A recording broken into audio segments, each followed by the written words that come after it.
What is up, everybody? Welcome here to Pop Culture Philosophers. I am Rockin Robbie from Earth 4 to be exact. Okay. And tonight, welcome to Comics Revisited. We are continuing on our look at the DC Crisis events in season 2 of Comics Revisited. Me and Jelani covered Crisis on Infinite Earths and then Zero Hour. And we are very excited to be back to talk about Infinite Crisis. This is one of my favorite DC events of all time. And I'm super excited to bring my Crisis brother back to talk about a Crisis event. It's Jelani. What's up, man? Station. Jelani Prime. Yeah. I like it. I got my soups. I represent. I feel like you would have been more committed to the bit had you actually used heat vision to scar the Superman S shield into your flesh on your chest. Yeah, that would have been painful and a waste of time. But that would have been spoilers. Yeah, right? A lot of spoilers. By the way, this show is all about spoilers. Speaking of spoilers, we got Manny from Earth S here. Station, you guys. You know that the S in Earth S stands for Earth Station. Many people think it's Earth Shazam, but it's Earth Station. There's very few words on this planet more magical than station, right? my friend. A true magical word. Thank you for being here, Manny. Thank you for inviting me, man. I'm super excited. I've been streaming for the last hour, just trying to get the nerves out. Oh, come on. You're old head at this. You're part of the excitable PCP crew, my man. Welcome again, Station brother. All right. So Jay Strick was supposed to be joining us tonight, but he's not. He didn't read the book. He got super busy and just never, granted, everybody had a month to read it. Okay. But it's the book of the month. But Jay Strick said I couldn't talk shit because he bought me lunch today. So I do appreciate the chicken nuggets and the barbecue sauce and the waffle fries, Jay Strick. So thank you. We're not going to talk shit about you tonight. I am. Yeah, you choked. You didn't buy me choker. You didn't buy me nothing. Yes, right. And that's something he's supposed to be on next month, and we'll actually see. All right. So tonight we're talking about Infinite Crisis. What is this? The book came out 2005, 2006. It was Geoff Johns with mostly Phil Jimenez on the artwork. But you got a lot of Ivan Reis and you got Jerry Ordway and a little touch of George Perez, right? This was the official sequel to Crisis on Infinite Earths. It had been led into for about 2 years. There were things going on, starting with the death of Donna Troy, all the way through the return. You had these series that were building up to it. The OMAC Project, Villains United, Day of Vengeance, and what's the other one? Rand Thanagar War. I always forget about that one because that's the dullest of all of them, even though it's Dave Gibbons. The OMAC Project, by the way, was the best of those, and I really like Day of Vengeance, and they set up different things that are going on. And then there was also the Geoff Johns. It was the finale of the JLA run that was started by Grant Morrison. Had a bunch of just rando villains attacking left and right. And then Despero comes in. And Desperado, he comes in and just completely snatches Martian Manhunter. But all of those actually led into this. I overall love this damn story. It's probably, I had read Crisis on Infinite Earths before this, so it really helped my appreciation when this came out. But when this came out, I was eating it all up. It all really kicked off with that Countdown to Infinite Crisis book. It was this big extra-size special they did for $1. And at the end of it, Max Lord kills Blue Beetle. And then you got the Max Lord story go on into OMAC Project. He takes over OMAC, which is Brother Eye, which is a reinvention of a Kirby idea that they had be Batman's idea. And then Max Lord took it, and then it somehow gained sentience. And you find out that's all a part of the story. Overall, I love it. It's even though I had read Crisis and it helped, this was probably, at the time, what really got me involved. Whenever I start talking about DC Crisis events, like right now we got Infinite Frontier building into the next Crisis, and I keep making the reference that building into it feels like what they did with Infinite Crisis. It took some time for the story to develop. So when you read it on its own as a graphic novel, it does get that sense of a lot of stuff happening at once, a lot of stuff kind of left dangling here and there, but it's because it was an organic movement. And that's what I love about events. I don't like it when we just get an event that's just thrown together and put out there. I want to feel invested, like there's a direction in most of the books leading to this. I don't know if anybody's ever gotten that quite as right as they do with Infinite Crisis. The build up, the lead in, and then the execution. You bring in Phil Jimenez, who does such a great job as a spiritual successor to George Perez and what he was able to accomplish. Geoff Johns making a very nuanced statement about DC Comics. Where have we seen that before? How about Doomsday Clock? How about DC Rebirth? How about JSA? I mean, this is Geoff Johns' I think this is quintessentially what his work is about, is everything in this book. I love it. I think it's fantastic. Jelani, overall, what do you think about Infinite Crisis? And you out there, let us know what you think. Well, man, you nailed a lot of those things. It is a fantastic run. I love that when we took this journey together on the crises, the plural of crisis, it turned out to be, I love Crisis on Infinite Earths. It is a lot of DC history compounded into, such a beautiful storytelling. It tells so much. It's rich. It's clean. 0 Hour is not so much. It has its. Let's just be honest. 0 Hour is whack. Just it's 0 Hour is quite sour and dour. Yeah, it's not really the cleanest. But this thing right here. Now, a lot has happened, of course, like you've explained, a lot. And this isn't, nearly as much as Crisis, of course. But this tells the kind of a wrap up or a rebuttal to what happened in Crisis. It's basically the people outside looking in, seeing what the world looks like. It's like everyone in Superman Christopher Reeve's world watching what Zack Snyder did in the Snyderverse and saying, "Oh my God, this isn't right. Job. Yep, this isn't right. We need to fix this." And that's what this story is. It tells so much. It's also the story of two Superboys. It's the story of conflicting ideals. It's so many things wrapped into one, and it's DC history again.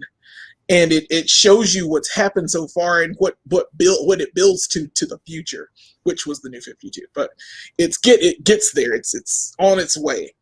Well, it brings back the multiverse. It brings back the multiverse, and it limits it to 52 universes. Yeah, exactly. A little bit more manageable than what came before. It's what it was, instead of overpowered beings or 50 different Supermans. But Superman is the key. Superman is the key. So it's a nuanced story. Geoff Johns tells it well. Phil Jimenez draws it well for the majority of this run. I love every single issue of it. It's fantastic. The stories leading up to it were kind of great. They had their moments. OMAC is the best of the run because Greg Rucka. I mean, it's Greg Rucka. Yeah. They killed. First of all, they killed Ted Kord. Yeah. It's the mystery of Ted Kord's death. It tells how Wonder Woman has to kill Maxwell Lord in order for Superman. Has to. She absolutely has to kill him. And she does it on news cameras live. Well, she doesn't know that, technically. She does it, but I mean, that just shows you it's a big deal. So it's a big deal. Yeah, when it starts and they're like, "Bro, Diana, you just killed Max Lord." And if you never saw that part of the story, what happens is Max Lord takes over Superman, and she puts the lasso on him, and he's about to use Superman to kill Batman and to kill everybody. Right? Superman's completely under mental control from Max Lord. She puts the lasso on him. She goes, "How can I stop you?" And he goes, "The only way is to kill me." Without even freaking thinking about it, she snaps that mofo's neck, man. Bam. But it's so clean. She had to. And she could have knocked him out, but he would have woken up and done the same thing. She could have knocked him out. Yeah, you're probably right about that. But still, pressure point. Still had to kill him. Yeah. They do reveal in the book that Psycho Pirate amped her up to do that. Mm-hmm. So they lay in the idea that Psycho Pirate was behind a lot of this stuff. Manipulating emotions and things like that, right? And what they could see. Yeah. So, I mean, with that being said, she kills Maxwell Lord on live television. And it's not just because she did it. It's the fact that she's a hero. she's not supposed to kill. And she's killed nationwide, then everyone's seen it. So there's a huge mistrust of superheroes on top of the brother eye that Batman created to watch superheroes, on top of the death of Superman, and on top of all of these horrible things that have been happening in this universe. And why did Batman create Brother Eye? Because of what happened in Identity Crisis. In Identity Crisis. Oh gosh, we have to do that. It's when he found out that he walks. Okay, so that's the story that Brad Meltzer did with Michael Turner covers.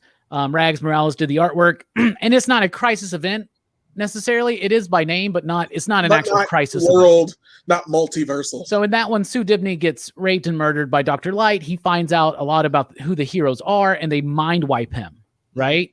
And then Batman finds out, like, they walk in on them mind wiping Dr. Light, right? When he found out who they were. And so he's like, this is ridiculous. And they mind wipe him. And then in the results of Identity Crisis, he remembers and finds out that the Justice League at the time wiped his memory.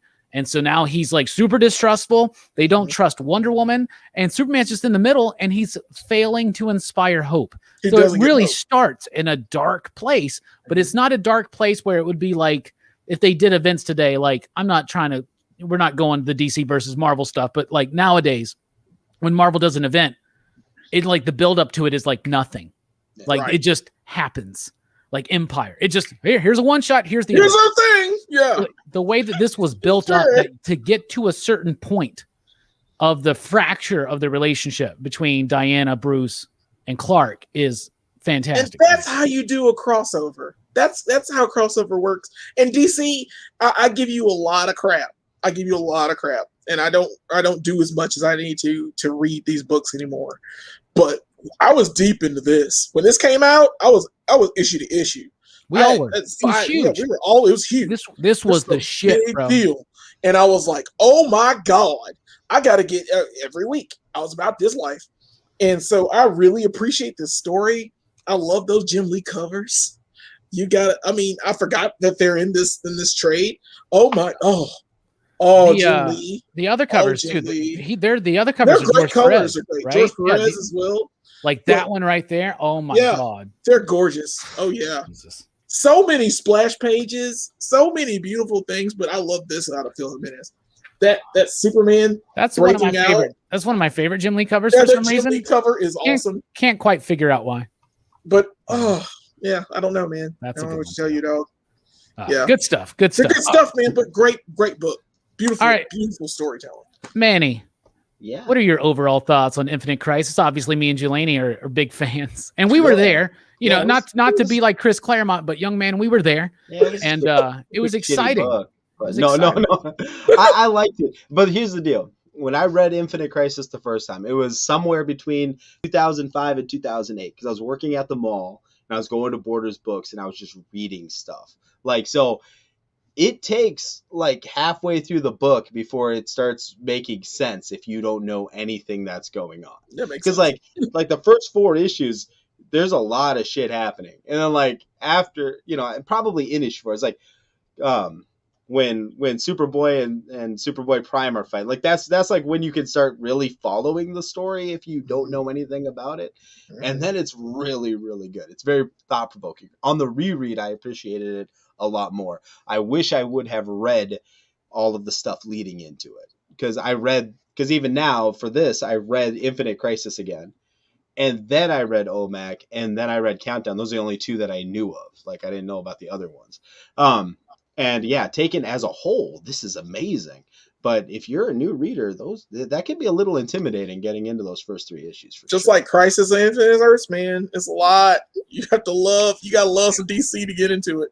So I understand, man. Well, they do a great job once they introduce at the end of the first issue that it's Earth 2 Superman and Superboy-Prime and Alexander Luthor and then Lois. Like at that moment, like I remember that last page. I remember being like, oh, what the fuck? That's right. They lived. They made it. They were in this little like pocket heaven dimension or some shit. And so like we were like, whoa. And then like the turn of Alexander Luthor as being the villain, that's way more compelling to me than what happens with Superboy-Prime, which I love as well. And what's crazy is that people loved Superboy-Prime that moment you were talking about, Manny, where he starts fighting the Teen Titans and is like killing them, and he's like, because he's just wants the whole goal that they want is to they feel like they gave the wrong Earth the chance, and this is a moment that happens in Crisis on Infinite Earths. They talk about, well, you know, Earth 2 Superman tells Earth 1 Superman, we trust you, you're the best of us, and we're gonna let your world be what we anchor everything on. And then they realize that we made a mistake because Batman got his back broke. He doesn't trust anybody. He built OMAC. Wonder Woman killed Maxwell Lord. Superman wound up dying. Hal Jordan went nutso evil and like became Parallax. Like, there's a lot of dark shit that's going on. And we'll get to this a little bit later, but it's a little bit of a meta commentary that Geoff Johns is making about the state of DC Comics post-Crisis. Because that's how I was describing it to TM today when I talked to him. I was like, it's kind of like Jupiter's Legacy. It's kind of like that old school versus the new school. How do the younger, how do you cater to a modern audience while still holding tight to ideals? It's a very, very awesome. Thematically, it's really awesome. Yeah. I do think it's kind of weird that Geoff Johns is like making this commentary on the violence and the grit while really indulging in the violence and the grit. Like, well, we'll get to that. The part of the nuance of it is that so Geoff Johns is kind of almost making a statement that says it was better in the Silver Age. We should go back to that. But at the same time, he's also making the statement of not everything we remember is how it actually is. Right. And like nostalgia taints a lot of that. For instance, when he's telling Batman, that's a crucial conversation of Earth 2 Superman and Batman. He's like, things were way better. You're happier, blah, blah, blah. And then he's like, what about Dick Grayson? And in Earth 2, Dick Grayson doesn't have a happy ending and is not the character that he is in the DC universe that we know and love. And so maybe not everything is always as shiny as we remember it. And I think that that's a subtle implication that he's throwing in there as well. And Lois is the voice of it when she goes, it can't just be one or the other. Yep. It's not just one or the other. It's got to be a blend of both of them. We got to have the multiverse back. And I love that. And the crazy thing is you don't even really get the full sense at the end of this book that the multiverse is back. That's something that's slowly revealed in the book 52, which follows this up.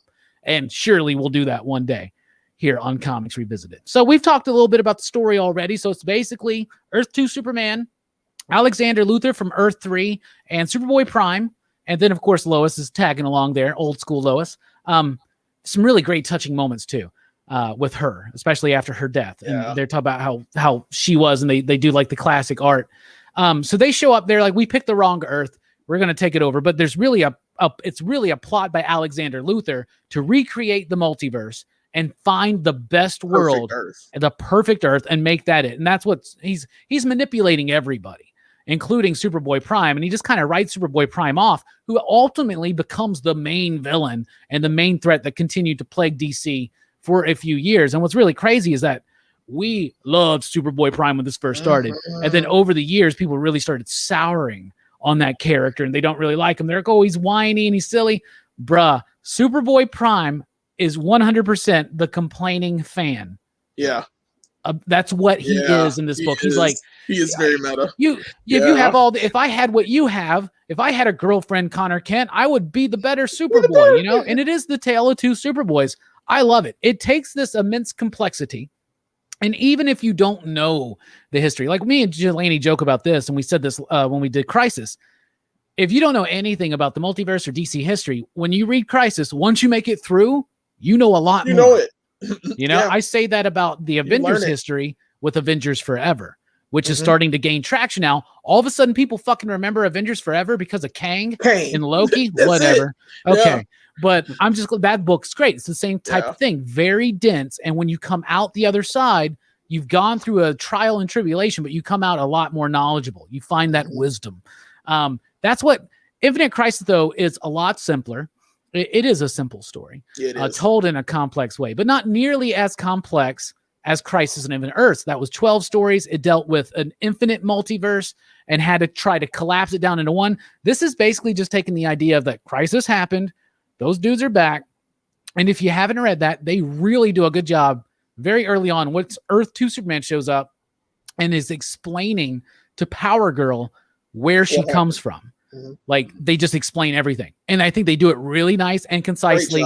And info dumps always kind of suck, but in books like this, I don't mind them because there's a lot of oomph to make up for it. Man, this book has a lot of oomph. I think it has more impactful scenes, like big moments, than Crisis, the first one, does. I mean, I know that's sacrilege to say. The death of Barry Allen, the death of Supergirl. There's a lot of big moments in Crisis, but they were done in a very dense way, in a very emotional way. This one's done in a very like 90s influenced way where you get big splash pages like we were talking about, all that kind of stuff. I love the story, and I love the undertone of what Geoff Johns is saying about nostalgia for the past, how we can get too realistic and too dark and deconstruct too much.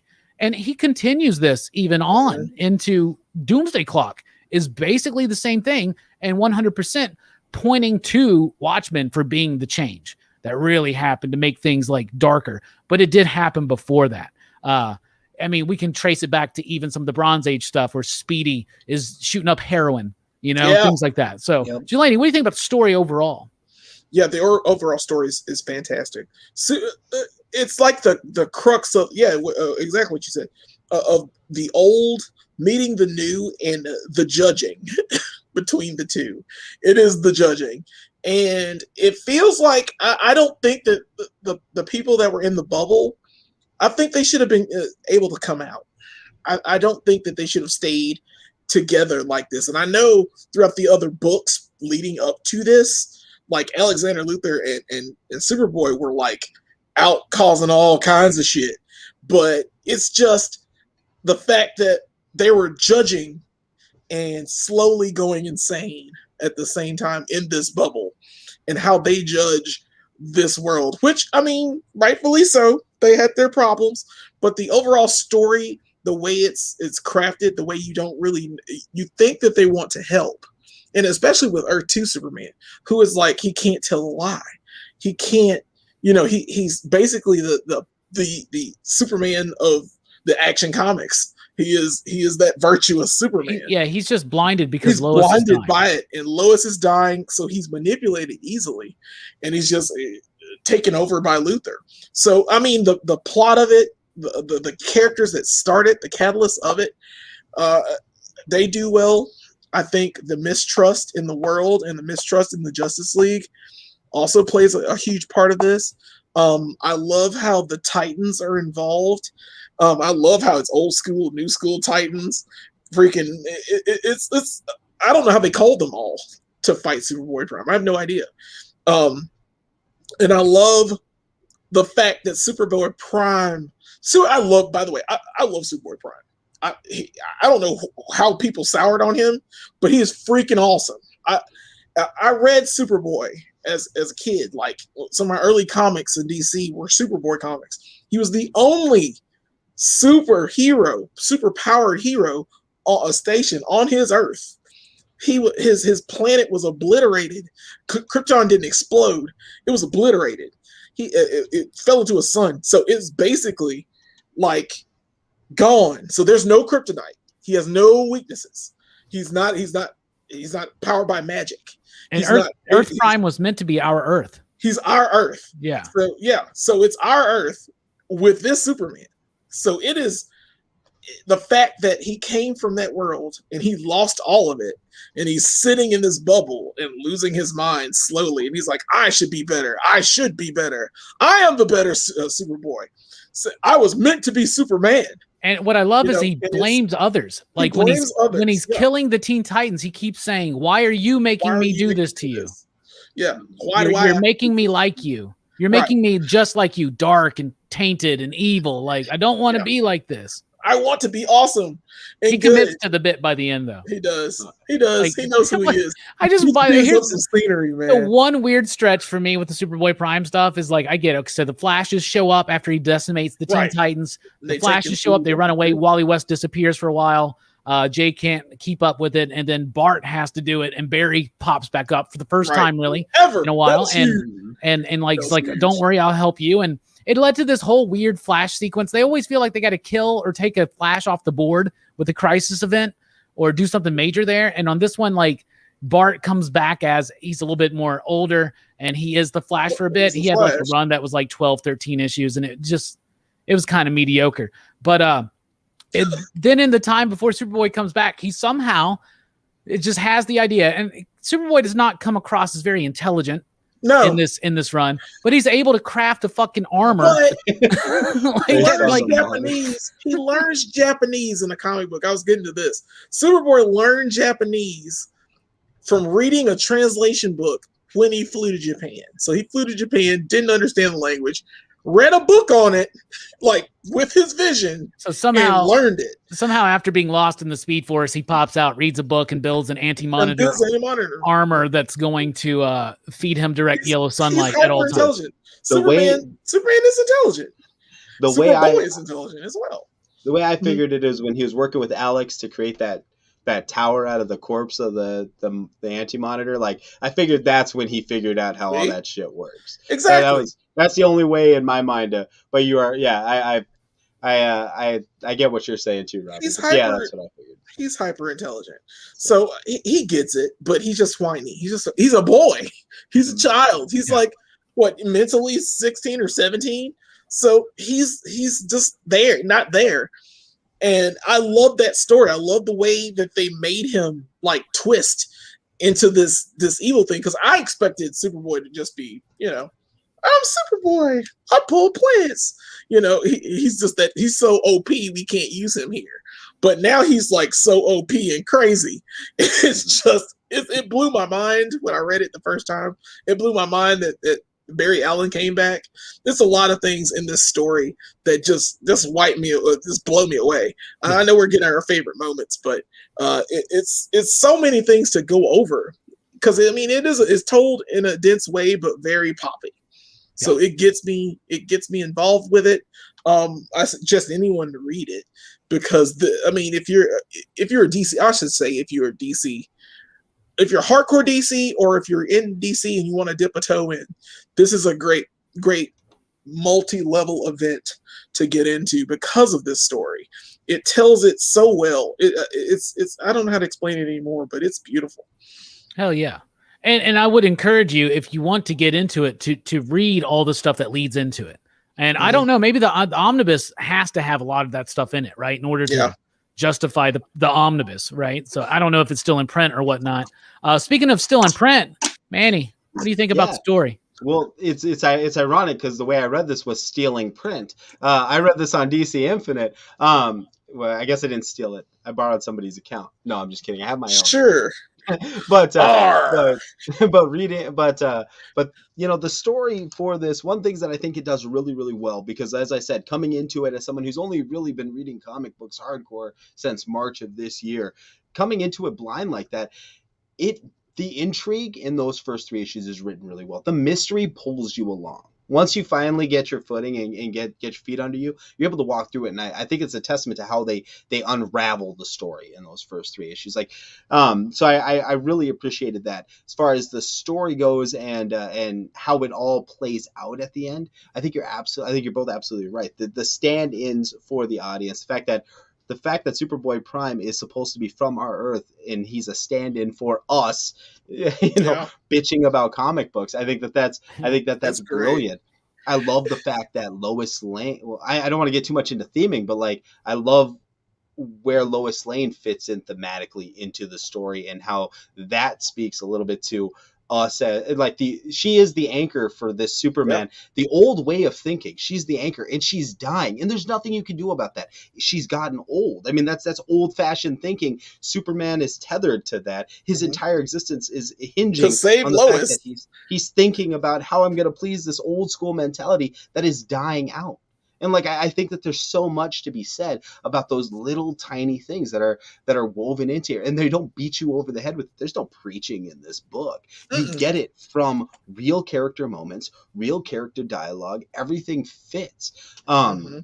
The story wise, I think everything worked really good. I actually really liked. I really liked the Ted Cord story, trying to figure out what happened with the kryptonite and all that. I know it's not part of this book, but as part of it's a part of it. I feel it. It's awesome. Which ultimately leads into the new Blue Beetle, Jamie Ray's his first appearance in Infinite Crisis. So. Yeah. getting to scare him. Yeah. I liked it. I liked the idea of these C-list superheroes and how they're treated by the Trinity. You know what I mean? Like I think that that's something that's not explored enough. You know, a lot of times, you know, they are the plucky comic relief. We see Plastic Man every here and there, but what do they actually think about, like, Booster Gold and Blue Beetle? They're Justice Leaguers just like them. Yeah. They did the same thing. It's just they weren't the heavy hitters. Yeah. And it hurts because I loved what was that book? Not formerly known as the Justice League. Yeah. AKA the Justice League. AKA the Justice League. Yeah. All that stuff, Justice League International, all that stuff. I loved that stuff as a kid because I read all those at Huntsville Public Library. Thank you. Those are most of the Justice League books I had. Yeah, most of the comics I read. And that was my team. They're Fire and Ice. All those little minor characters, I enjoyed all of it. I love how Martian Manhunter found his way into each one, each alliteration of the Justice League. But it's beautiful how they treated those characters in that Countdown book, and how they do look down on them. They do feel like they're like whatever. And Ted's like telling Wonder Woman, she's like, "Hey, there's a problem. You need to help me solve it. You're the Justice League. Help me." She's like, I'll think about it. Well, I think that plays into her guilt a little bit too when she kills Maxwell Lord, because Ted came to you. He came to you, and you very politely dismissed him. You know what I mean? And so I think that plays into the guilt too. And I like I said, I just love, again, that nothing is preachy. These are real character moments. We read into them because they're written so well. So yeah, I the story for this, convoluted as it might sound to try to explain, like you said, it's a very simple story. Once you get into issue 4, you know exactly where it's going, and it pulls you along the entire way. I really enjoyed reading this. And there are great little character moments, like fantastic little moments, like one in particular. And maybe I should have saved this for favorite moments, but there's that when everything seems lost, and they're on their way to fight OMAC. And there's so many different factions of different heroes doing things. And they got the new Blue Beetle, and Booster Gold is not annoying or obnoxious. He's literally trying to save the universe and the multiverse. And that's awesome. And they're on this thing. And then like Hal Jordan's standing there with Ollie, and he goes, "Hey, he's like, what are you thinking about?" And he's like, I'm just thinking about the new baseball season. It starts next week. Really excited. Guys got Yankee tickets right behind the dugout. You game? And you're like, they're about to, like, the world's about to end. There's all these different Earths in front of him. And Hal's thinking about baseball because he's whistling, "Take me out to the ball game." Ollie's like, "What are you doing?" He's like, "I'm thinking about the new season. We're going to go check out a game. You want to go?" And Ollie's like, "Cracker Jacks on me." That goes to show you how even someone like Oliver Queen, just a dude with a bow and arrow, goes up against it. That's how they look at this. Like, we got this. And that's a really, really cool moment. There are a lot of little moments in there. Power Girl carries a lot of the emotional. Yes. They really were going out of their way to explain why Power Girl's there. Because after Crisis, she shouldn't be there. They didn't even try to touch that on 0 Hour. They have tried to do so many different things to try to make her fit, and it never worked. And it was nice to see her actually, no, you're Supergirl of Earth 2. And that moment when she remembers it, because she's holding Lois's hand or whatnot. Bruh, really great moment. Now let's talk about, there are a lot of deaths in this. Some are just, they're done in a panel. There was the Jim Corrigan investigation in Gotham Central and the Batman books that led to Detective Atkins getting killed, and he became the new Spectre. That's a really cool moment. Set up some cool stuff that got undone. But I really liked that idea. But bruh, and the other thing is this: Dan DiDio wanted to kill Nightwing, but was convinced not to. Thank goodness he didn't. Yeah, but you could see where the moment where it was going to happen in the book when you read it. But the death of Superboy, the death of the clone Superboy from the Return of Superman. I love that character. I thought Geoff Johns did amazing work with him in the Teen Titans when he went to just wearing the t-shirt and the jeans. Bruh, his death, his journey in this, still super touching to me, man. Like, that death makes me feel like the death of Superman. Like, when I read the death of Superman as a kid, even when you read it today and you fold out that last page, it breaks your freaking heart. And they really did that perfectly with the death of Superboy. What do you think about the Superboy Connor stuff, Jelani? Yeah, man.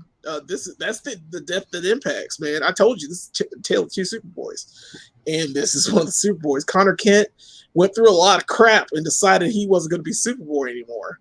He was just going to be Connor Kent, live on the farm, live his life out, and and Superboy-Prime saw it, and I want to be that Superboy, and he's of course OP AF, all the room. So, he comes down and fights him. And, of course, wipes the floor with him. But it's the heart of Connor. And Connor, at first, of the rise of the reign of the Superman, he was my favorite. I thought Steel is number 2. It's very close. But I love bratty Superboy. I love that in his character, he's not even supposed to age because of the cloning process. Yeah. So he's supposed to be like 16 forever. Yeah. And he falls in love, and he's scared of being not able to grow old with the love of his life. And it's so many little heartbreaking things with Superboy that I really began to really like his character. I love his power set, the fact he has that tactile kinesis. It's not bad. I mean, you don't have Superman's powers exactly, but it's pretty decent. It's pretty decent for what he has. And the fact that they draw his story out and the way it concludes, the fact that he's able to have his moment. And not only have a moment, he has a moment to take out this machine that's destroying, that's creating universes, but doubling them to kill everyone. I mean, eventually it would have killed everything. And Alexander Luthor didn't plan that far ahead. Now, that's the other part. I really hate that part. But I think Alexander Luthor is probably the most brilliant and the dumbest character in this entire thing at the same time. Well, remember how it ends when our Lex tells him how's it feel to be stupid. He's like, that's one of my another one of my favorrt moments. Maybe I should save this. But when he's like, you messed up. You didn't let the Joker play. Who's stupid now? I fucking love that. Now, I don't know if that was just the greatest punchline ever, or they just forgot to put Joker into this. No, that's in there because there's the setup in the beginning. Joker's like, how come? And they're like, don't you realize you're not invited? You're not invited. And that's another thing that Villains United does is that's where they get the electric lady or whatever. That's from Earth 6 or whatever.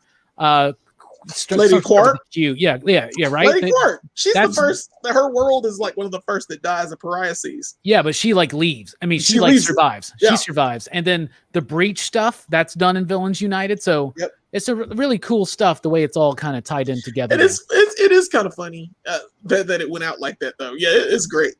But yeah, Superboy, Connor Kent, it was a great character.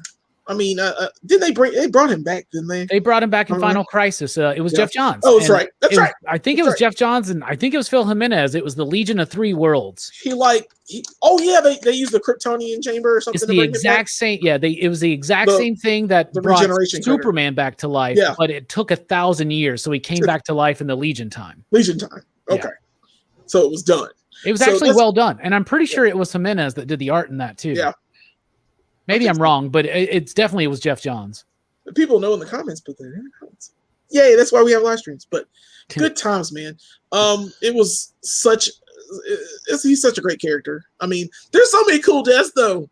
I mean, there's one cool death in particular where it happened so fast. You're just like, oh crap. Which one? And that's the Star Sapphire death when they think they got the Spectre.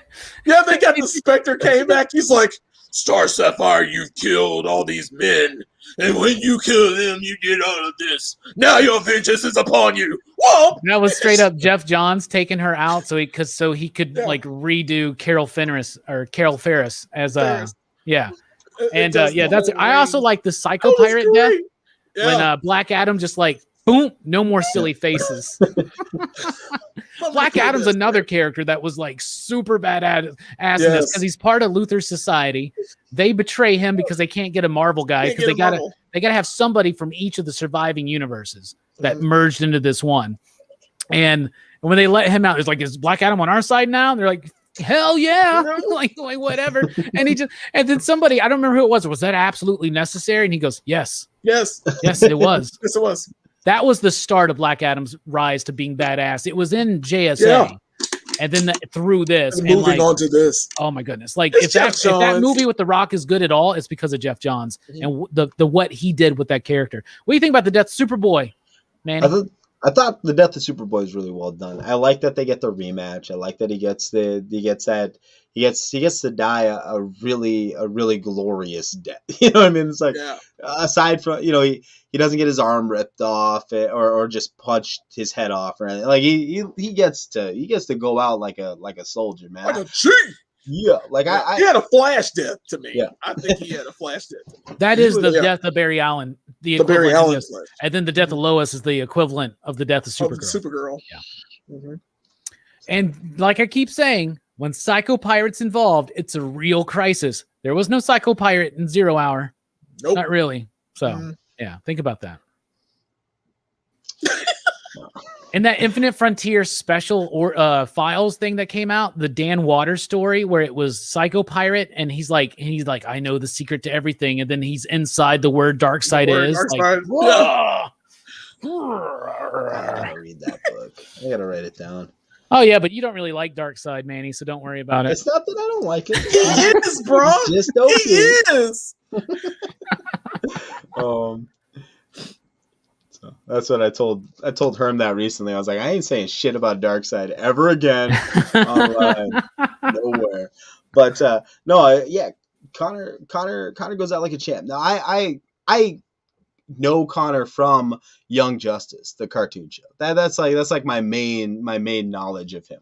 So I'm able to take the love of that version of the character and transpose it, project it, if you will, onto this one, and that's helpful. I think reading, when he's first watching the news and he's like, ugh, and then no. That is confusing as shit if you don't know. If you don't understand why he did that, it is kind of dumb that he like takes off his shirt just to put it back on and be like, nope, never mind. Yeah. Just in case you guys didn't realize, this is Superboy. What's tragic is they were doing so much great work with him. Like they had in Teen Titans, the Geoff Johns Teen Titans run with Mike McConey. They had just announced, or they had just done the story. The reason why he quits because he finds out that part of his DNA is Superman's, but the other part's Lex Luthor. And Lex was able to manipulate that and cause him to fight against his own team. And what hurts me the most about the death of Superboy is that Tim's not there. And when Tim shows up, bruh. It's sad. I swear, if Nightwing would have died, Tim would have been more affected by the death of Connor. Because that's his best friend, man. It sucks, man. Did I interrupt you, Manny? Was there something else you were saying? No. I was about to cry a little bit. Oh, Just yeah. a little bit. Okay. Cool. All right. We talked about a lot of the story. Let's talk about the artwork. So Phil Jimenez for the most part. But, you got a little touch of George Perez. You got Jerry Ordway. I love how, when you have different artists coming in with different styles, it can be inconsistent. It's not inconsistent for me in this book because they structure it in the right way. The only inconsistency is that Ivan Reis comes in to do most of the like Batman and the OMAC. Once they go into space, he does a lot of those scenes, and his style's way different. But you could see that he was about to blossom into his shit with Green Lantern. And Polly says, "Are we going to do Sinestro Corps War or not?" Yeah, we will 100% do pretty much the entirety of Geoff Johns' Green Lantern run one day. What was I saying? I got distracted. The artists, bruh. Okay, but what I like is Jerry Ordway does a lot of stuff on Earth 2. Like once the other Earths pop in, he does all the stuff on Earth 2, and then Ivan Reis does all the stuff there. George Perez is just there for a little bit of a few moments, but for the most part, Phil Jimenez is George Perez incarnate for the next generation. Like, even had an amazing run on Wonder Woman with some really great artwork. The style is obviously very similar, right? But it's not just the line work. It's that attention to detail. It's that a focus on composition and being able to put 300 characters on a freaking page and make it freaking work. Like, let me get to one of the most impressive bits here. And it reminds me so much. Okay. We all remember that cover of Crisis where George Perez drew all the villains, but this moment right there, oh my goodness. Yeah, son. You just had the death of Superboy, and then they're like, well, guess what, guys? The secret society of supervillains are taking down, and that's like, you barely get any Aquaman, but you can just tell Aquaman went through a lot of shit in this run too. I love the artwork. I think the Jerry Ordway stuff is super freaking strong. It brings us that classic sense. So when you have these two different styles going up, and that's something I think that's the beauty of these three artists that were picked in particular. Jerry Ordway represents that old school. Ivan Reis, maybe, Geoff probably knew the plans that he had in store for Ivan Reis and Green Lantern and Sinestro Corps War and everything, but we didn't at the time. Yeah. Ivan Reis is the next generation from that point, and Phil Jimenez is the stepping stone, right? So actually, I don't know if they did that intentionally, but that's pretty freaking brilliant. The choices of the artists and how they even get together and their different styles represent the theme of the damn book. Yeah. That's why it doesn't feel inconsistent to me. What do you think about the artwork, Jelani? It's gorgeous. I mean, you can take a page from any of this stuff, and it's just it's fantastic. I love Phil Jimenez's artwork in general. Like he is the successor. It feels like it's rounded. It's crisp. You get a lot of stuff on that page. You get every little detail you can see, and these are just even in the normal panels. It's beautiful. It's breathtaking artwork. Phil Jimenez as a compositionist, like I don't know. I like the walking. I don't know if this. I believe that's him with when Superman shows up in the Superman shows up in the Batcave. Mm-hmm. It's so. No. I'm saying just the way it's composed. It's each step. And you see it's Superman, or you see it's Superman coming in, and it's him, but it's in the dark, and it comes in, and it's little stuff like that with this book. It's so amazing, and it feels. I'm going to say it. It feels lived in. It feels like I'm already. I went from Crisis on Infinite Earths, and I moved to this, and I'm like, oh, I get it. Yeah. Splash pages, buddy. Gosh. Freaking splash pages. It keeps going. It keeps going with this. And even book. Big ones. You don't have to have all the. You don't need all of it. Look at that. Like the way someone you space. Can I get a poster? Like, come on. I'm sure there is one. By the way, Doc, like one of my favorite things here is look at Zoom, reverse flash Zoom. Like, oh my God. Dr. Polaris dies like in just a few pages after this, by the way. Oh my goodness, I forgot about this moment when they're killing the freedom fighters. Oh yeah. And the Bizarro and the human bomb. Oh my God. That's so sad. I was really like there's so many deaths in here, but some of them really impact you. But yeah, that killing that whole team. Oh yeah, what happened to Uncle Sam? Did I read it wrong? What happened to Uncle Sam? A new iteration of him came back. He dies, but a new iteration of him comes back in the Nightwing or the Freedom Fighters run by Jimmy Palmiotti and Daniel Acuna, I believe, that goes out of this. It is nice, by the way, you see Aquaman just stab the fuck out of their version of King Shark. Yeah. Maybe that is King Shark. Whatever. The artwork's fantastic. I'm trying to find one moment in particular where like they go to Donna takes them to like that place where the gods fled or whatever. Oh yeah. That's pretty early on though, isn't it? I'm missing it. Early. Hold on. It's a lot of book, man. It's a lot of book. I mean, just that moment right there. That's why I put that on the thumbnail. Yeah. Like, that moment's freaking awesome, man. Yeah. And all the different sins are going through Gotham City. And why did they do that to Spectre? Like, why introduce him? Why even make that whole thing and then put him in for nothing? He didn't do anything this time. Because the Spectre needed to be taken off board because he would have figured out Alexander's plan, and then he needed the Spectre free so that he could power. They used the power of magic through the Spectre to kick off the tower. That's what it is. Okay. Yeah. I read it all twice, and I was like, oh yeah, there he is. There he is. But yeah, pretty artwork, man. Yeah. Shut up and take my money. Oh my goodness. What about you, Manny? What do you think about the artwork in this book?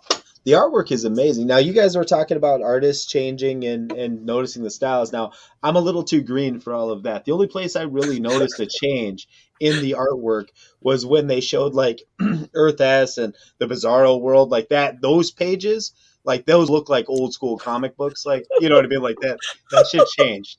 But other than that, it was great throughout. I love the fact that this is gonna probably sound kind of nerdy, but one thing that always gets me in books is anatomy.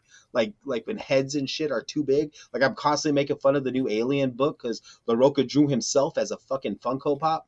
But like the heads are just always out of whack. Like everything in this book is good. Like I couldn't find a single spot where I was like had to show Tiff like, look at this shit. His cheek is way off. Like everything was great. That's a great moment. That's a George Perez moment right there. Beautiful. That's a freaking beautiful moment. I'm glad he's back. Amazing.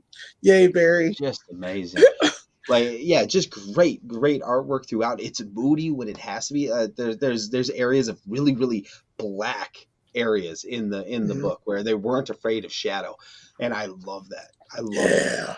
Just because it had so much dynamic contrast. The line work on the faces, like there's moments of just real severe hatching, which like, but it doesn't look rough. It looks like it's intentional to add that texture. Yeah, right there.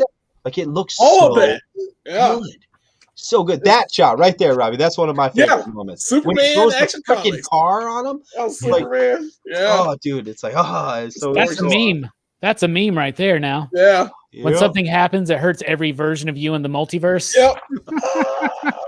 Oh. Like, Hell yeah. Who's the black Superman? Who's that black Superman? He's from the Tangent universe. Okay.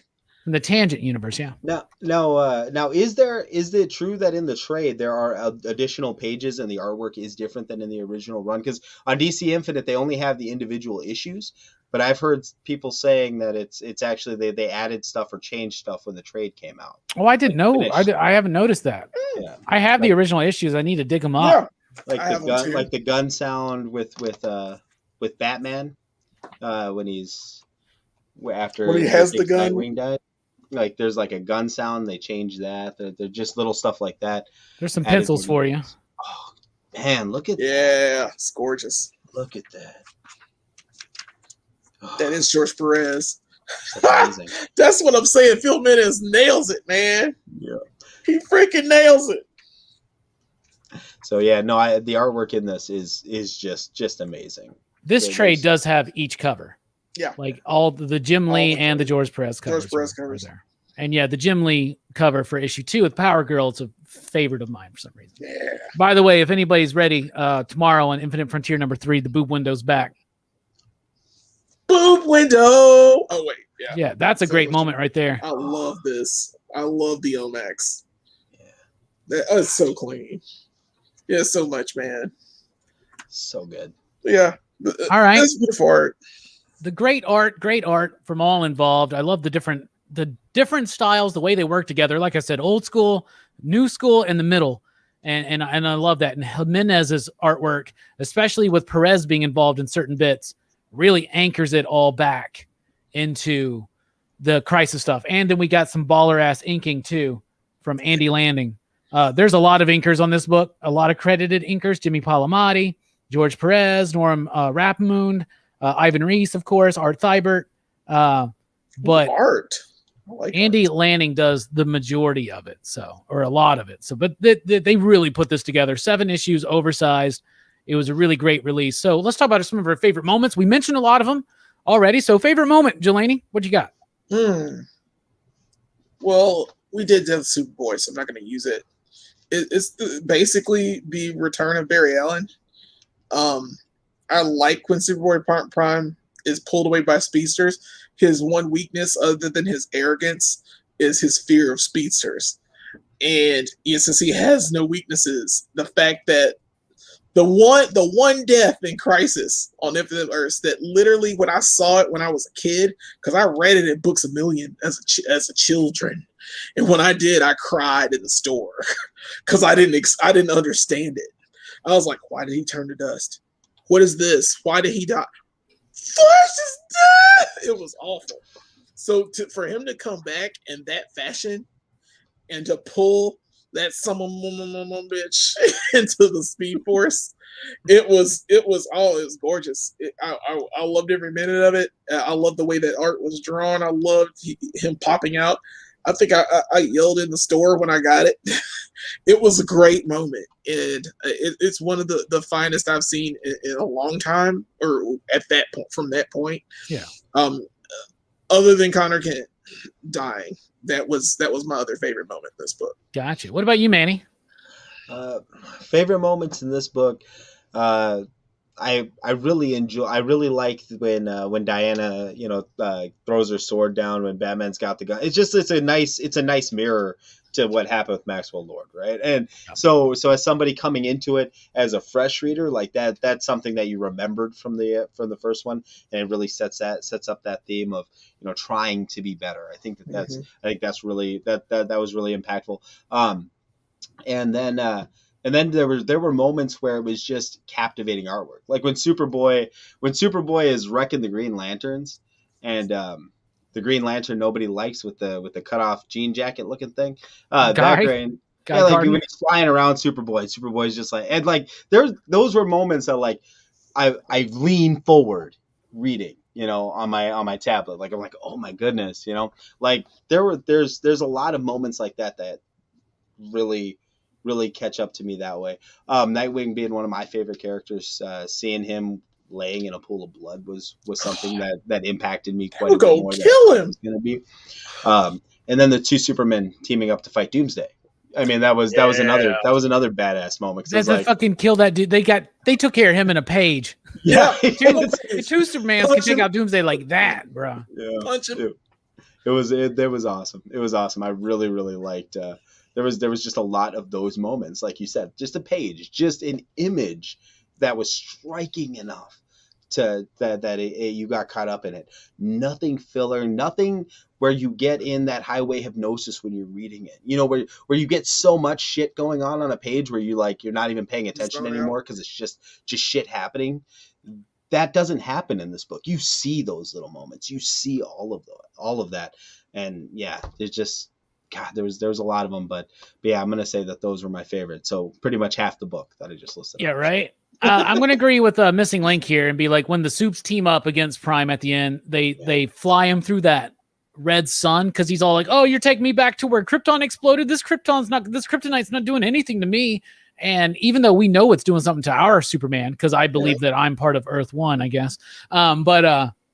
And then they crash on that planet, and yeah, they crash on that planet, and they're like fighting, dude. That's a really great moment. And like the two Supermans, when they got to team up, and he's like, and I love the moment too, where he's like, if you're anything like me beyond the suit that you're wearing, I know what you're feeling right now after Lois dies. And that the relationship between those Supermans, that's the biggest deal to me. But honestly, my favorite moment might be when Joker kills Alexander Luthor, and Lex is just like, who's stupid now?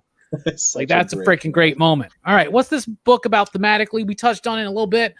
For me, it's about that idea that you have a lot of. It's not so meta. It's not so over the top. It's not so beating it. It's not preachy, like Manny said, right?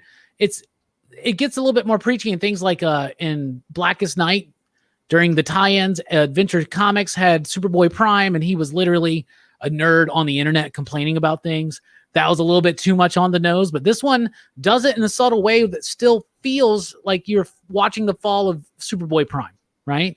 And that you feel the regret of Earth 2 Superman.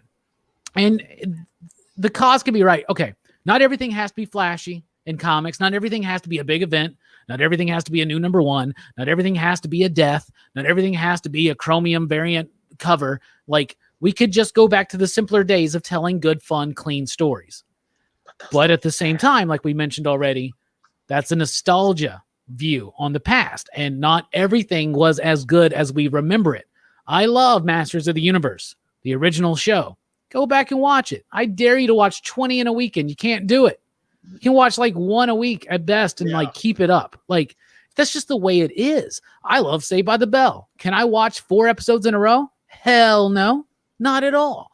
So sometimes the things we love and remember from our past are not as good as they were, including our own personal lives, our own personal experiences. There have been shit times in my life that I look back on now and go, those were good times. Isn't that crazy? It's weird how that works. And I love that what Geoff Johns is doing is he's like, things were better in the Silver and Golden Age. And you see that in his work with the Flash. He took the Wally West Flash book and made it feel very classic, very old school. He just amped up the villains, but things were getting dark. And he is part of this darkness, like Manny was talking about. Like, he understands that you do have to move forward. So not everything new is bad just because you like what's old. And not everything old is bad just because you like what's new. Like Lois says, and that's the crux of the matter, it's got to be both ways. It's got to be more than both ways. It's got to be all ways. In fact, more than 52, because the 52 universes, guess what? Where are we at now? We're in an infinite frontier, the Omniverse. There's more. I love it. I love the theme of this book. That's what it's about. It's about heroism too. What is being a hero in the 30s is different than being a hero today, but there is still a core thread, a red thread, if you want to throw in a little bit of a sacrificial element that ties it all together. That it's the hero's journey. Times may change. Stories may get darker. We may deconstruct these heroes. They may not, but at the same time, there is a way that stories can be grounded and realistic, but still uplifting and inspiring. And I think that's what Geoff Johns' work at DC has pretty much done, is do both at the same time. What about you, Jelani? What's the book's trying to say? Well, you nailed some of my stuff, but yeah, you're exactly right. It's putting the past and the present and the future together to making the cohesive story, or the cohesive way that these universes should run. It's also, of course, the writers who put, I think the way a book is, and you said it best yesterday with Moon Knight, how that writer, who's the writer for Moon Knight right now? I'm sorry. Jed McKay. So Jed McKay. All right. How he takes the story of Moon Knight and improves upon it, like adds his own mythology to it. And that's how comics should be. And that's how this story is, how it puts in seeds of the past, adds that present to open up the future going forward. And I think that's what this story means. I think that's what Crisis was trying. Crisis does. That's why we're doing these crises. Because yeah, sure. Those things. Why we do these, because it has to be. It's improving on a story that's already been told, and it does a great job of it. Infinite Crisis does that very well. I think it can get new readers into it, even though it can be heavy at times, but you can still, like I said before, you can dip your toe in it and still get it and understand what's going on, especially what you said, Manny, where you get it like in the fourth issue, you get what's going on. It's a fantastic run on a wonderful topic. Yeah, Station. Absolutely. But yeah, I absolutely adore it. And that's what I got out of it. That's my theme. But you nailed most of it, Robbie. I don't know. You had it right. You keep taking all the good stuff, man. I know. He's like, I'm going first. I'm going first. Well, I was with these two guys on Meteor Man. They didn't leave shit for me to say. So I'm going to make sure I get it out first. So. Well, anyway, aside from that, how dare you have a better station button than I do? But I still got Kid Cudi right there, so that's right. That'll be fine. Dude, me and Nick have been working tirelessly to figure out how to implement OBS into which is what I'm using right here to make all of this. So that's what we've been doing. Yeah, OBS is great. I don't use it in conjunction with StreamYard because sometimes I just like the simplicity of pushing buttons, just being here. But yeah, I use OBS. I use OBS on Sunday nights, so. I have a lot of fun with that show. Manny, what's this book trying to say?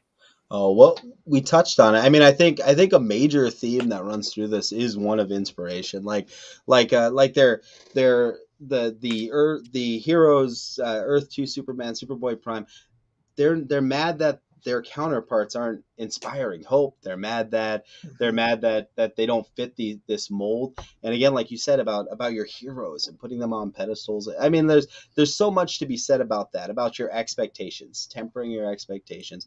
But I think the main thing that this is about, like you said, letting go of the past, embracing the future, but also taking with it what works. There's a reason why superheroes have to be that ideal. There's a reason why we look at the DC pantheon of heroes as like gods, like they set the tone, right? Mm-hmm. You don't expect Spider-Man to set the tone.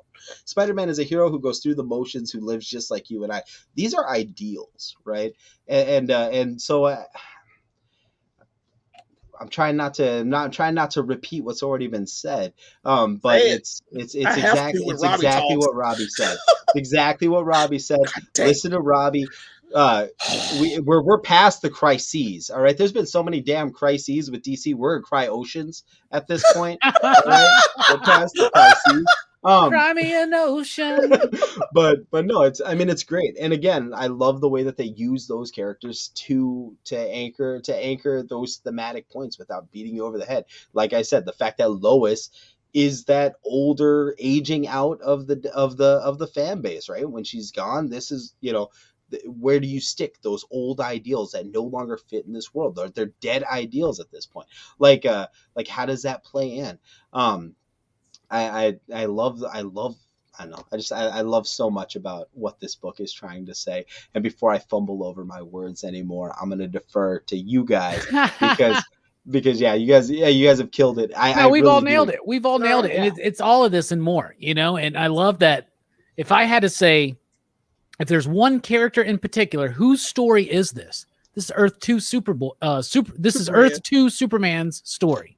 Mm-hmm. And it is, as much as I love whatever happened to the Man of Tomorrow, this is a much better finale for that iteration of this character. That's you know what I'm saying? Story. Thank you.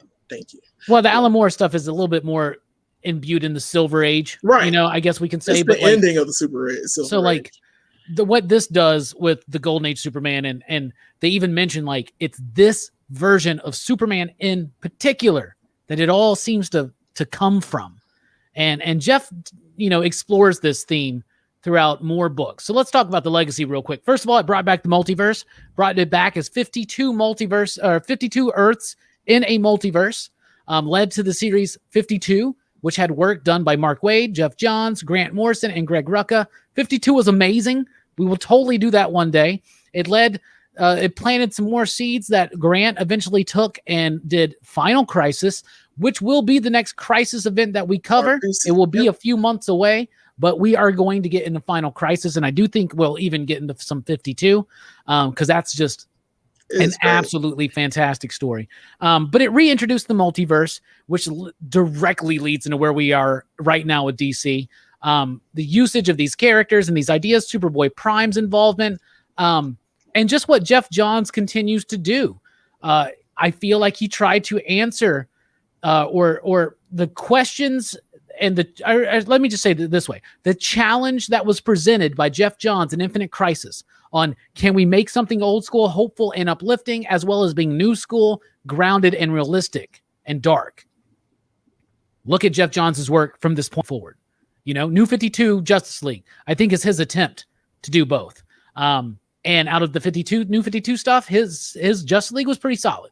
But then the JSA is where it really starts popping for me. His work on JSA, and a lot of that was before this, but then continuing into Doomsday Clock, DC Rebirth, that's saying the same thing and even getting more particular about it, more meta about it, be like, it's Watchmen that kind of started this deconstruction and started everybody wants to do the Watchmen now.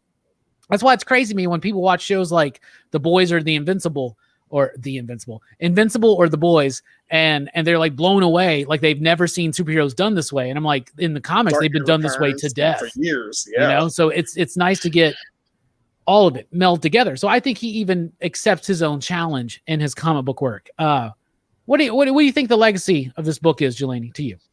Yeah, it ushers in 52, which is a fantastic story. You're absolutely right. It brings in the new the crises. I'm sorry, I'm never going to get that right. It brings in so much more storytelling. Like you said, the deconstructionists look at it and the happy, glowy DC runs, how they merge together and how you can make them both the same and have readers enjoy it, bringing in that past, making sure that the future isn't as bleak, and it gives hope to everyone. But it does have, it has tints, and that's what it can bring. I mean, that's what I think this story brings to it as well. I completely agree with you. It's the mistrust of the Trinity and it's brought back together. It pretty much solidifies as you go through 52 as well, but it solidifies that group, and it changes the landscape for DC going forward. Yeah. Now, I haven't read those books, as many books after Final Crisis, because Final Crisis pretty much put the nail in the coffin for me. I had a few things after that, Batman and Robin. I read a little bit of DC, dipped my toe in for that. But after that, I didn't read as much DC as I did Marvel. Yeah. Going forward with that, just because I've seen the gods done to death. I've seen the gods fight and being done to death, and I'm sure it's awesome. I'm sure one of these days I will get back into DC like that. I really wanted to read Metal. Well, on this crisis journey, you will. But on this, okay. Well, yeah, because it's a crisis in it. Yeah. Yeah, it is a crisis. God dang it! All right, so I'll end up. You'll read it. You'll wind up reading it, bro. So be it. But I will read it, and we will find out. And that's where my stance is as far as the legacy goes. Yeah. What happened right after this? Of course, we talked about 52, but the rest of the DC universe picked up on 1 year later. So everything after Infinite Crisis picked up a year later, and 52 told the story of the missing year, which I thought it did it in a really interesting way.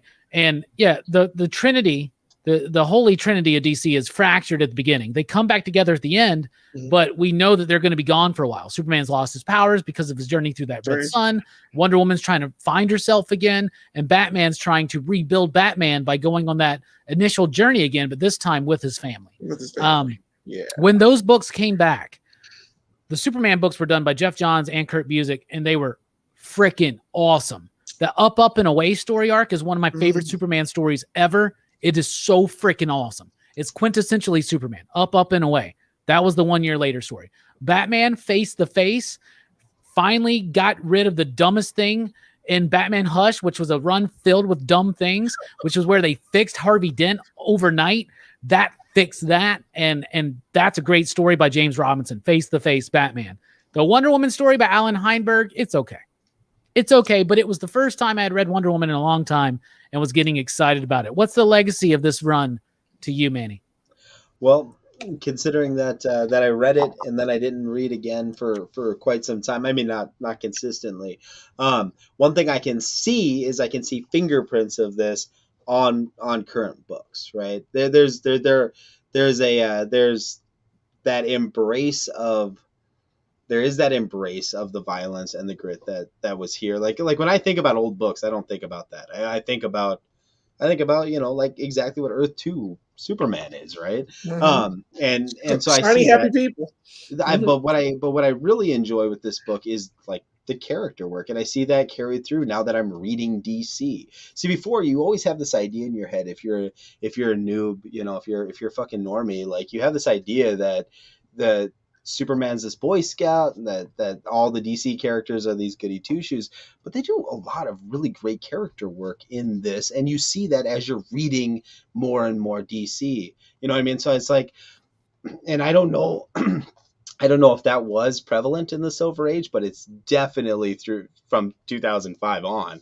I can definitely see that there's more attention to these characters, whether they're trying to be better, or whether they're just going through the motions. Even when they're super heroic and outside of our grasp as mere mortals and the shit they're going through, it's still somehow relatable because it still ties back to character moments. And so I see that throughout DC now. And unfortunately, as a noob, I can't say it wasn't there before, but it sounded like a damn good answer, so I'm sticking with it. It was a good answer.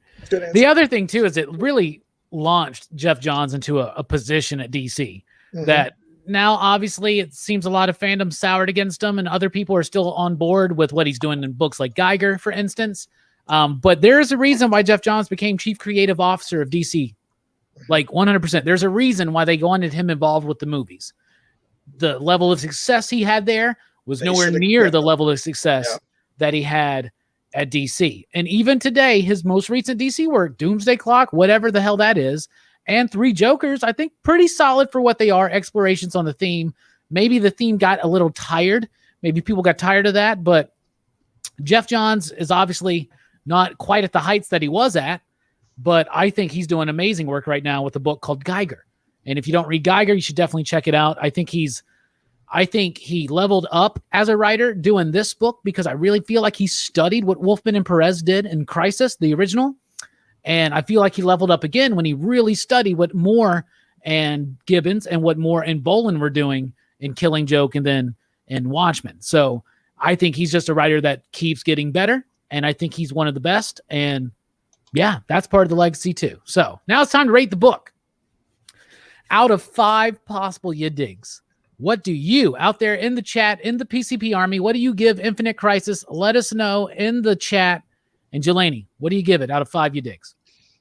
I thought about this like today, and as I was driving, I was just like, this is a decent book. I like this book a lot. Is it Crisis on Infinite Earths? It is on a lot of levels. It's just like I said before, the rebuttal for it. But I love Crisis on Infinite Earths so much more on just very little. So I'm gonna give this a 4. This is a 4.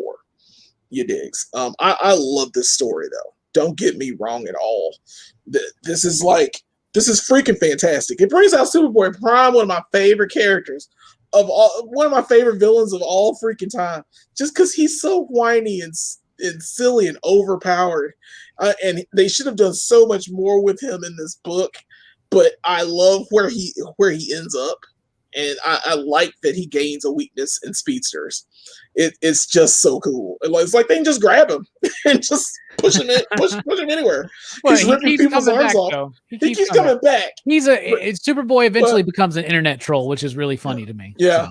So it's still cool to me. I like it. I like it, and I will read it again. I own it again. I have the individual issues, but I have this too. So yeah.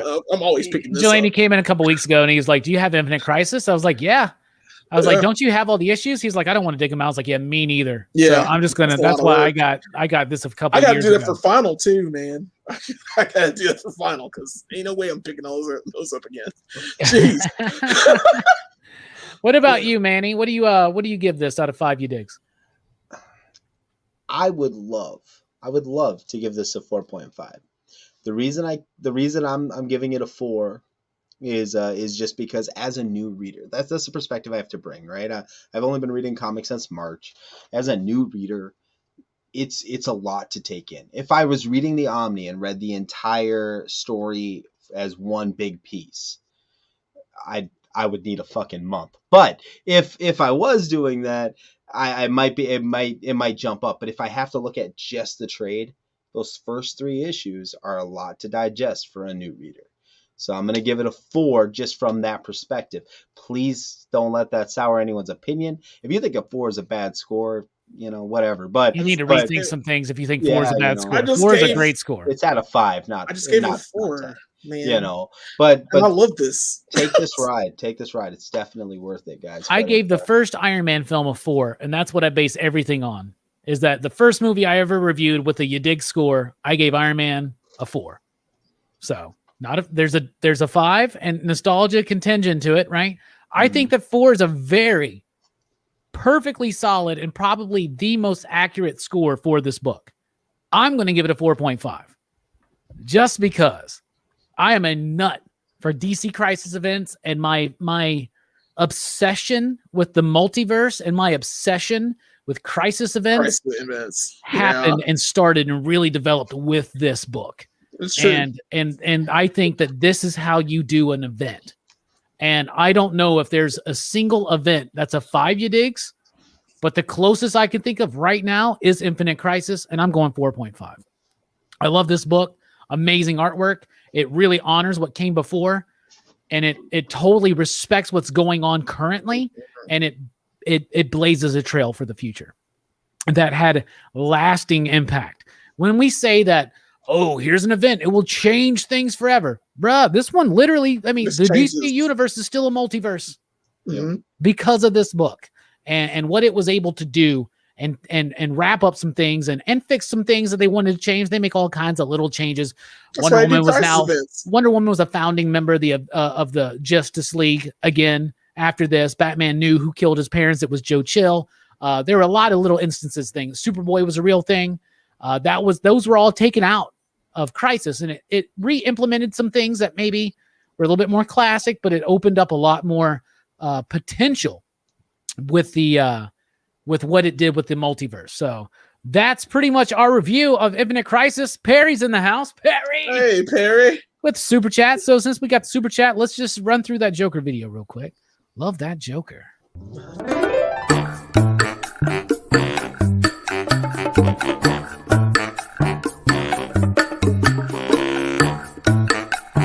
All right, that's all we're getting for $2. But thank you so much, Perry. We really do appreciate it. So we will be doing Final Crisis in the next several months. Continuing, me and Jelani are going to continue our journey through the Crisis events, and we really hope that Manny continues this journey with us. Yeah, dude. You gonna be there for Final Crisis, bro? I will be there I'll be there for any of these, man. This book got me hyped for these, dude. I've got, and everything you just listed off, up and away, face to face, and I gotta read Infinite. Face the face. Oh yeah. Yeah. I'd have been face all the face. He's writing it down. That's what the internet's for. It would help you, man. It'll help you. So, yeah, no, if you'll have me, I would love to be here. Nice. All right. So the next episode of Comics Revisited is a month away. It's going to be August 30th. So everybody go ahead and start reading now. The book of the month for August will be Wonder Woman from the New 52 by Brian Azzarello, Cliff Chang, Tony Akins, and more. And the planned panel for that will be me, Brian, Jay Strick, we'll see, and Joe Corallo, Wonder Woman historian, will be joining us. So start reading. That's like probably 40-ish issues to read, but to me, it's one of the best Wonder Woman runs, and nobody knows Wonder Woman that I know like Joe Corallo. By the way, pick up Beck Star. 3 issues in out of 5. It's freaking amazing. Station Cerebros. Wow. I'll be making my return to the Cerebros in the beginning of August, and I cannot wait. Verno is just one of the coolest guys. And check it out, bro. This is what a show can be like when the internet doesn't die. Thank you, Jelani. Thanks our internets. Yes. And we can go and do a good job. But overall, I had a great time revisiting Infinite Crisis. Cannot wait to revisit Wonder Woman, and we have lots more planned. Like I said, Comics Revisited now will be ongoing, but it's once a month. So start reading Brian Azzarello's Wonder Woman. It's the best run in the New 52, in my opinion. So yeah, I met him and I froze. It was great.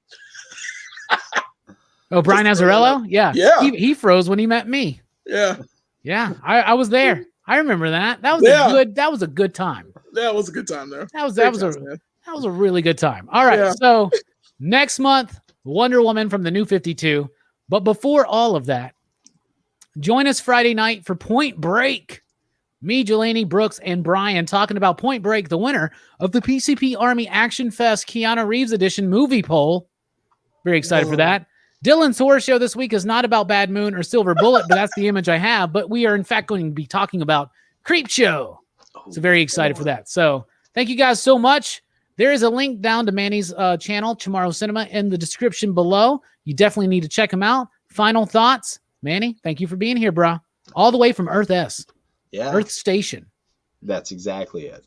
That's the only magic power I have. So check it out. Woohoo! I mean, it's not much, but I mean, I got wavy lines. That's not easy. Not everyone can just make wavy hypnosis. Shit. Can you send that to me so I can use it? Oh, hell yeah, dude. I just made it right before the show. I'll send it right over. Yeah. He's like, I did this like 2 minutes. All right. Thank you. Awesome. Yeah.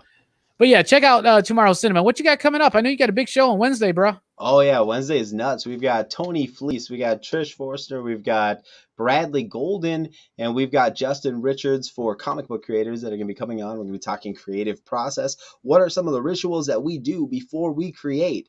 And then Trish will be able to also give us some insight from the artist perspective as well. And then on the YouTuber side, we've got Bearded Comic Bro, Hip Hops and me, Jeremy from Sparks Comics, now You Promised Me Comics, and then TM and myself. So it's gonna be a blast. I'm really digging these roundtable discussions. And they're challenging me to get more on point, because sometimes it'll be 45 minutes before we get into that. So if you're watching and you're like, why is this motherfucker talking about Kool-Aid still? Don't worry. We'll eventually get to the creative process. But yeah, really, really digging it. So hell yeah. You got an awesome lineup. 2 of those homies I've had on my show. Justin twice, Tony once, and I love both. So I hope that at some point I can pop in just to say hey, because Wednesdays are getting busy for me now, and I hate it because I just want to be on every Chamorro show, like for real. Like this is my favorite thing. Okay, I don't really want to like go into this, but like there's this like comic book community awards that we had to nominate people for, and I picked that for my favorite collaboration. Like, so you got it. I hope that you get the nod. Thanks. I hope you get the nod, because what you're doing there is the best collaborative effort, I think, on YouTube, period. And yes, that's cool. I am part of the monthly comic book review, which I'm trying to piece together. That will probably be on Thursday. I know that Bob and Bueller have both been super busy with things and not super caught up on books, so I'm reaching out to some new voices. So just stay tuned. Watch this space. Thursday there may be something. Jelani, thank you for being here. Continuing this look at all the crises and final thoughts. Yeah, glad to be here. I'm glad I'm still in this crisis train, because like I like crossover events when they're done well, and so far DC does them pretty decent. They've got their moments for them, so I really enjoy this journey. We've gone through 3 of them. Hopefully, we'll do the rest as we go forward, and I'm really excited to keep going to Final Crisis. You know it. Yeah. All right, everybody out there watching, thank you so much for being here live. Thank you so much for watching on the replay. Replay it again. Share it. Subscribe if you haven't already. Join us at patreon.com/PCP, popculturephilosophers.com, or on Facebook, Instagram, all that shit and more. Y'all, we really love it. We appreciate it. And remember, station